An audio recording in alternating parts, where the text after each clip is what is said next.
Hello, fellow Undead players. Aren't you tired of losing against Pala Rifle on ladder? Aren't you tired of dying every time Paladin hits level 3? Well, I've got a good news for you. Today we're gonna craft an anti-Pala Rifle guide for you Undeads, so you can defend yourselves against this infestation of Pala Rifles. My name is Wes, and in this guide I'll walk you through games of EchoGoodman, one of our gym members, who is pretty good against Pala Rifles. We're gonna see what is he doing, what is his tactic, and how can we replicate this. This guide is aimed mostly for beginners and intermediate players, so I'll try to explain the basics as well, so every single one of you can follow this. We are starting the build order with making Crypt and Altar, follow up with a Ziggurat. After filling up the gold mine, we make a Tomb of Relics. Our 6th Acolyte can have two purposes. Either he can go and hunt the critters early, so we already know when are the corpses, or if you are facing an unknown player on ladder, you can also use him to scout. For example, this Acolyte might as well just go here and confirm the build of your opponent. The good hint is looking for the blacksmith early, because most of the time, in every single time, Pala Rifle players will go for early blacksmith. If you see this building in his base, that means it's a Pala Rifle build order, and we have to adjust accordingly. So at 15 population after second ghoul, we make second Ziggurat, and we are training Crypt Lord.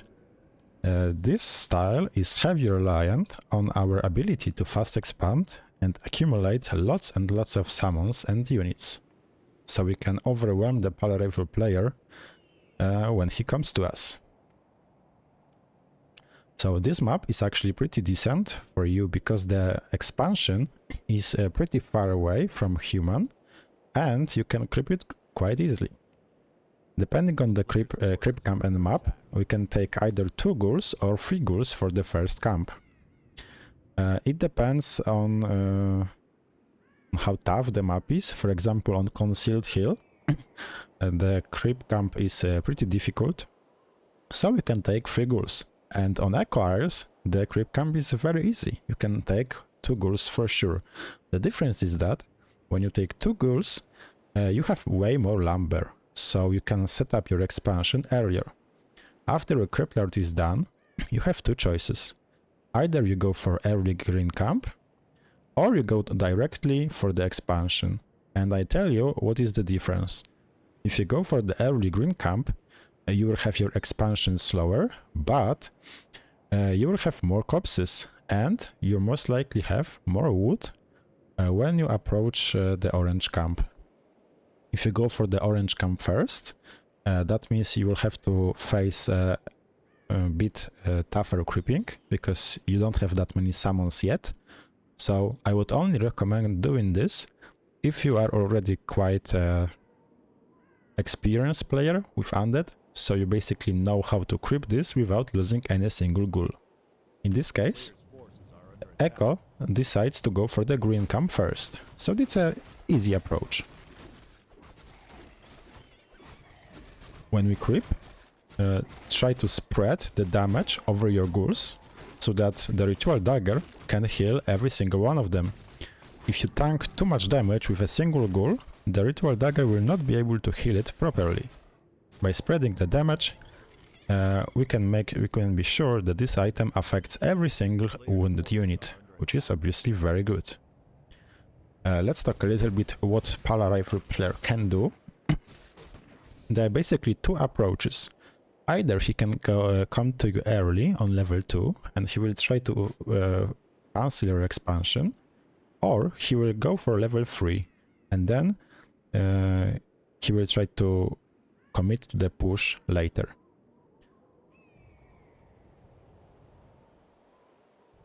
So look at this, how many units we have right now. With entire army with us right now. And with this, creeping expansion is very easily, even if you are a new player.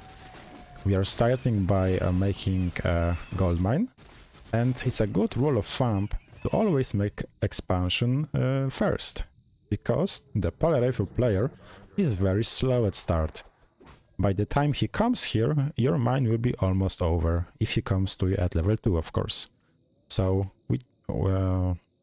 if you have lumber, always go for the gold mine first. And now this is the tricky part. We have to understand what is the biggest danger we can face right now. At this point, our most important objective is to secure that the gold mine is finished without any interruptions. If your expansion gets cancelled even once, then you'll have much harder time to defend the timing push. So, our idea now is to scout. Crypt Lord is very good at scouting because you have lots of those carrion beetles that can basically scout for free. And Echo is now using them in this purpose. He's scouting in multiple directions at the same time to basically confirm the location of Paladin. And if you don't know where to scout, try to just find the possible angles that Paladin can come from. Usually, you have 2 or 3 possible pathways. In this case, Echo went for this path and this path, because those are 2 most logical paths the Paladin can be. And you may ask, but how can I know from which angle Paladin will come?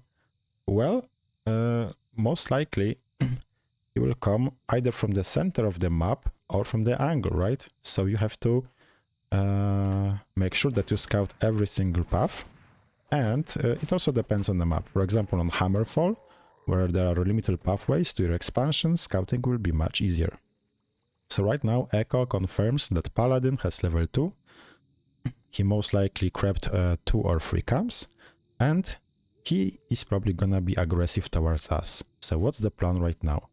Echo will not try to meet him at the middle of the map, but he will try to creep level 3 as fast as possible. In the meantime, he's constantly producing ghouls and acolytes to fill up the gold mine. So the beetle is constantly seeing that Paladin is here. This map is good for expansion because there are 2 possible choices. So the Paladin usually doesn't scout in early game, so he went there blindly, and it gives us a bit of time to prepare our defense. Okay, now Ghoul sees the Paladin, and our most important objective right now is to defend. We put every single unit that we have as the wall. We are trying just to make sure that the gold mine is finished. Paladin will try to force this, but the expansion is almost done, and at this point it's too late. Even though he tries to go very deep, remember that once the gold mine is finished, the armor changes from unarmored to fortified. And then it's much harder to kill it.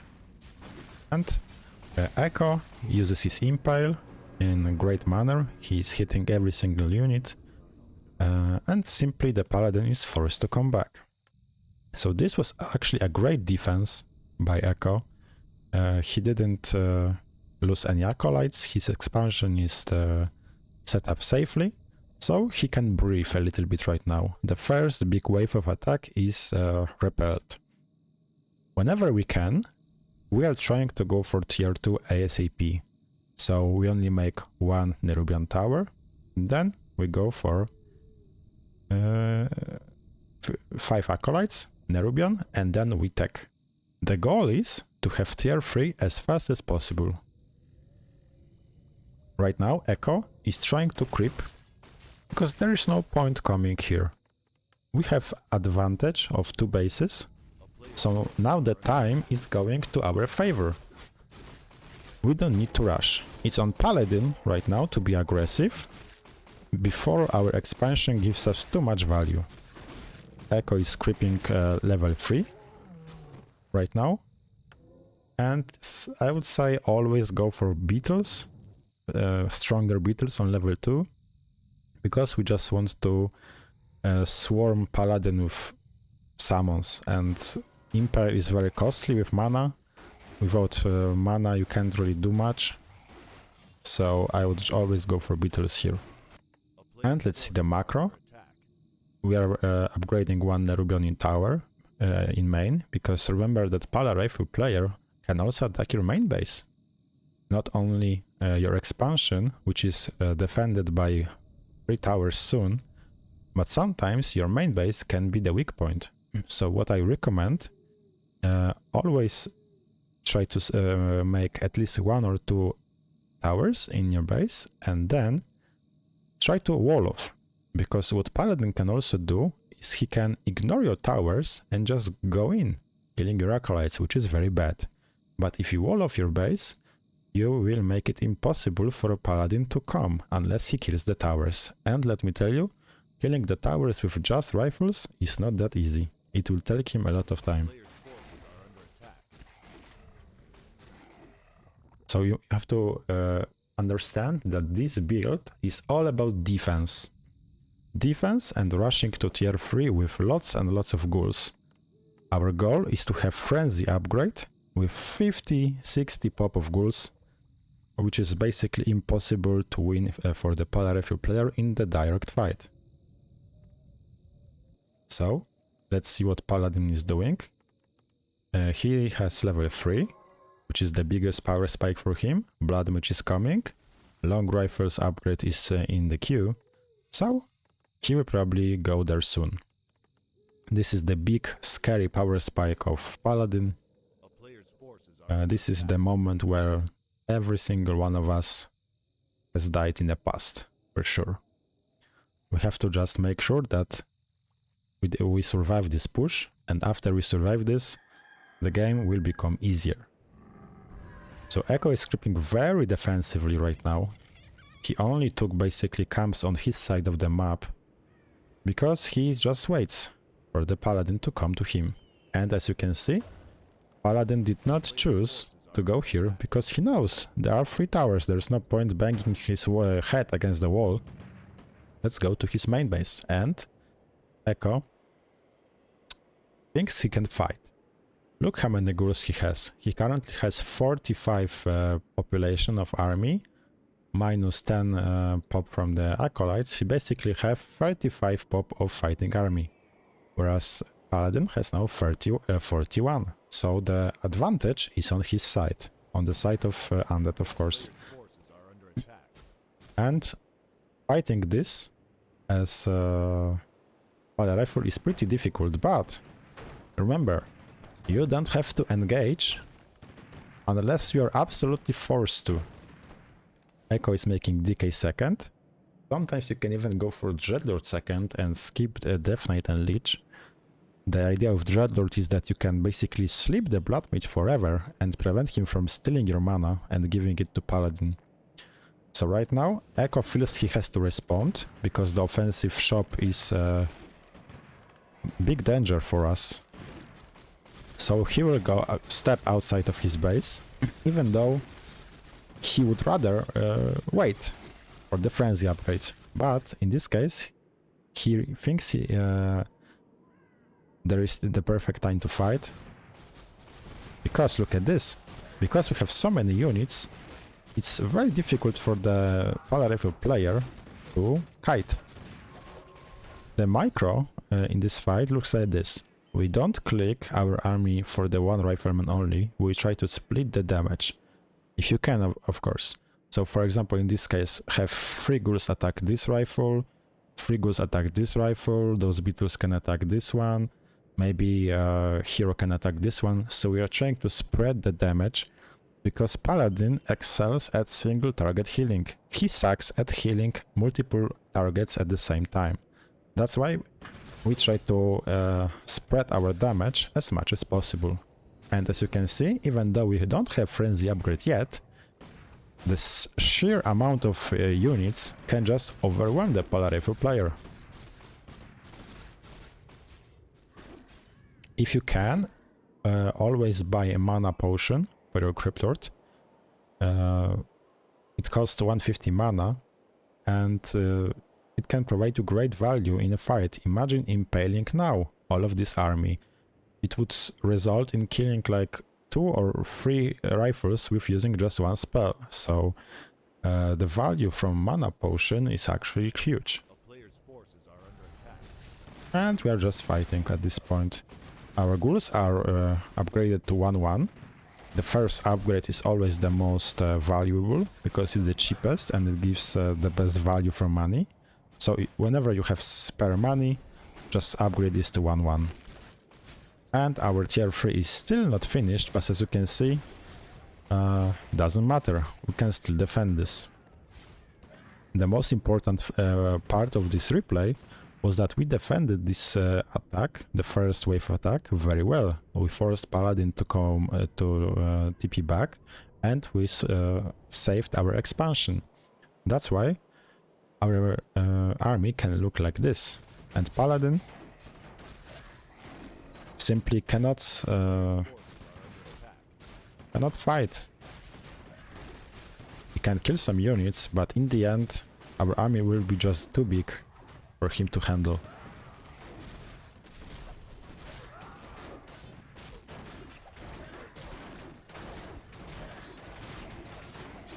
And after we kill Paladin, this is game over. So, right now I would like to present you second replay. Okay, second.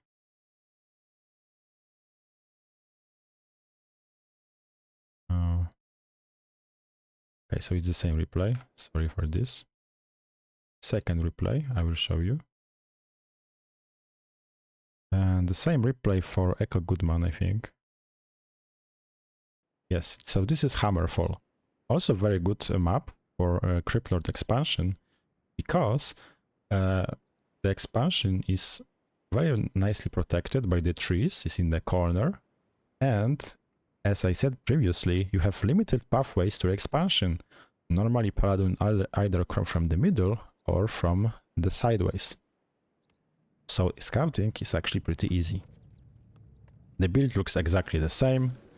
Crypt, Altar, Ziggurat, 5th Acolyte, 6th Acolyte builds the shop, preferably in a more defensive position than we see right now, because if Paladin pushes you, you want to have your shop secured. So this shop could be a little bit more defensive, but that's fine. This Acolyte is looking for corpses. He found one corpse so far, and he will find the second one. On this map, you can actually find 2 corpses along the way. And now Acolyte goes to scout, because Echo doesn't know this player. He doesn't know. But as you can see, he will discover Blacksmith. And whenever he sees Blacksmith, he immediately goes back with the Acolyte. And he will take 3 Acolytes to this first camp. In this case, he decided to go directly for the expansion. Because you have 2 critters along the way, you can start this crypt camp with huge army already on level 1.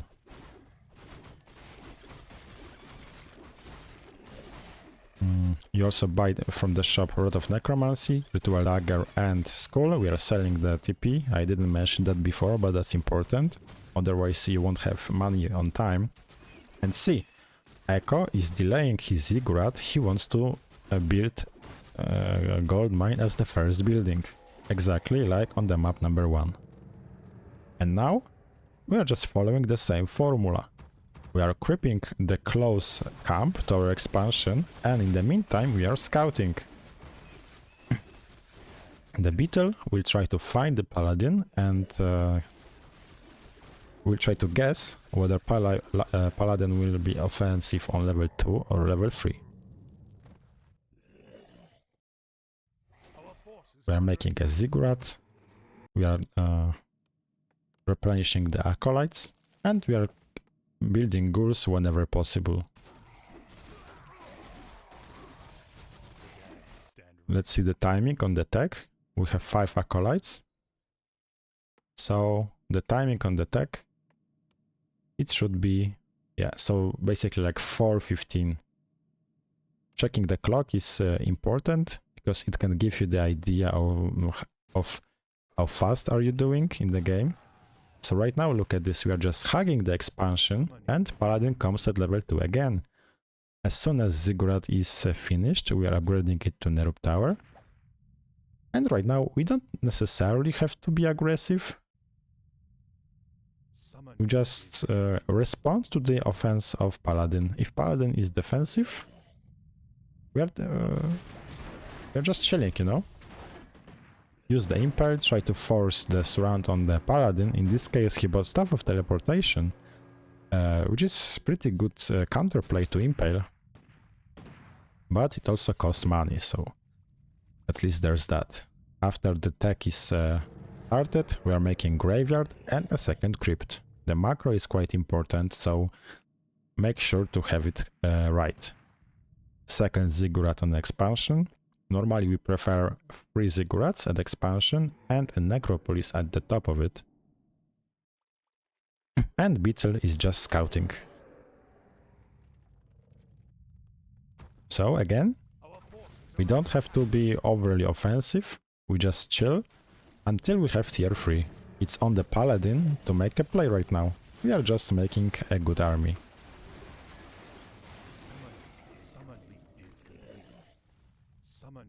After Ziggurats are finished, we are constructing 1 Ziggurat, 1 Spirit Tower at expansion, and we can also wait with the third one. We don't want to upgrade the third Ziggurat instantly, because these are wasted resources if Paladin comes here. So this third Ziggurat normally should be a reactive tower, when you feel that the pressure is gonna come here. If we are given space, equipping is obviously good. This camp gives us a big consumable item, ideally big mana or big healing. Want of Mana Stealing is also decent. And now Paladin comes with level 3. And now, you see, Echo is upgrading tower only now, not earlier.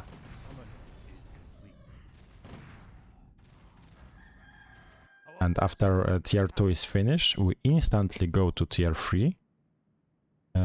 Because we want to have our power spike as fast as possible. We are just fighting in the proximity of the towers. There is no point for us to overextend. So if Paladin is not directly threatening our expansion, we don't have to fight. If we fight on the open ground, it may happen that we'll just lose. So in this case, Echo found it pretty easy to damage multiple rifles at once. Even though on paper this fight looks bad for him, he will make it work. But I would suggest you, if you're a beginner player, always try to use the towers in your advantage, because they are your friends and they are pretty powerful. So even though this fight will go pretty nicely for Echo, perhaps that's not like the most ideal way to do this. But of course, if you feel strong with your micro, like Echo has strong micro, you can be bold and fight. You have to just judge it for yourself. And now tier 3 is almost finished. As soon as tier 3 is done, we will make a Frenzy upgrade. Frenzy upgrade is cute. And we are making third hero, so Echo is going for classic combination of Crypt Lord, Definite and Lich. But as I told you in the last replay, you can also go for like Dreadlord second, because Sleep and Aura really combine well with your strategy. So right now he is making Obsidian statues and just more ghouls. 1-0 upgrade already done and 2-0 in the making. And Echo feels that human will not throw everything towards the big push. He went back, so there are two possible choices. Either he is going for fast tier 3, in which case we are making gargoyles against Gryphons. But in this case, he is going for counter expansion. And Echo is reading this game correctly. The correct response against counter expansion is double slaughterhouse abominations, because tier 2 human basically cannot deal with abominations. The counter for aboms are Gryphons, but you cannot make Gryphons without tier 3. So in this case, he has basically zero counters to our beefy and smelly friends. Okay, let's see the fight right now. After we have Frenzy, we can basically engage human whenever we can. And look, we are spreading the damage, we are focusing multiple rifles at once. And now we creep. Maybe one could say we could engage on the expansion. But honestly, I don't think Echo scouted it yet. So he's not sure whether it's this location or this location. So he decides to creep and always make a habit of scouting. So I think in this moment we could be scouting a little bit better, like sending one beetle here and shift click towards the main. We want to see if human goes for tier 3 or for counter expansion. So then we can adjust. And this army is already looking pretty scary. 2-0 upgrades on abominations and ghouls. So I think we wanna fight pretty soon. Echo decides to get one additional camp on the way.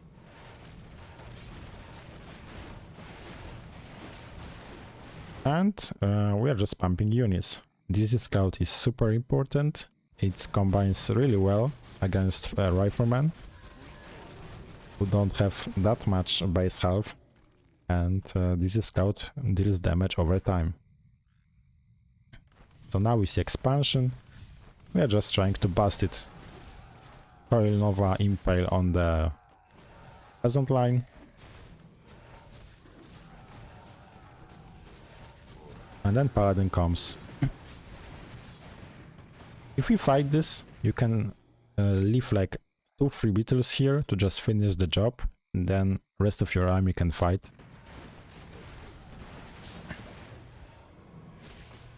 Yeah, but look at this army. There are only rifles here, and rifles just cannot defend against mass melee damage from our army. At this point, it's just slaughter. So even though Pala Rifle player tries to kite, he does a nice job of taking a defensive position, but we can just brute force this fight pretty much. Nice frost armor on the A-bomb, insane impale, and at this point our heroes are getting out of control. Expo is dead, and look, he left 2 ghouls here to just finish the job. We don't need more army to finish the expansion.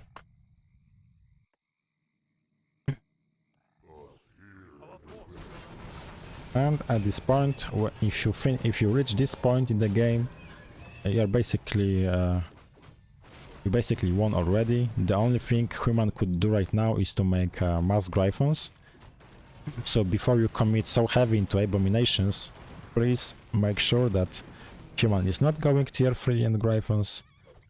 If he suddenly appears with 5 Gryphons, this army is omega dead, so we don't want to commit fully to our tech units without checking the tech tree of our opponent.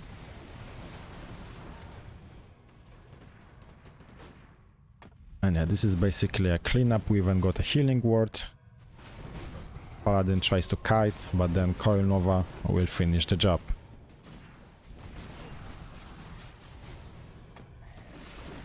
And that's how we deal with against Pala Rifles. So early expansion, defensive play, rushing to tier 3, and once we have Frenzy upgrade, we basically won the game if played correctly. So Thank you for watching the video. I hope you found it useful. And I wish you many victories against Polar Rifle disease. Thank you and bye bye.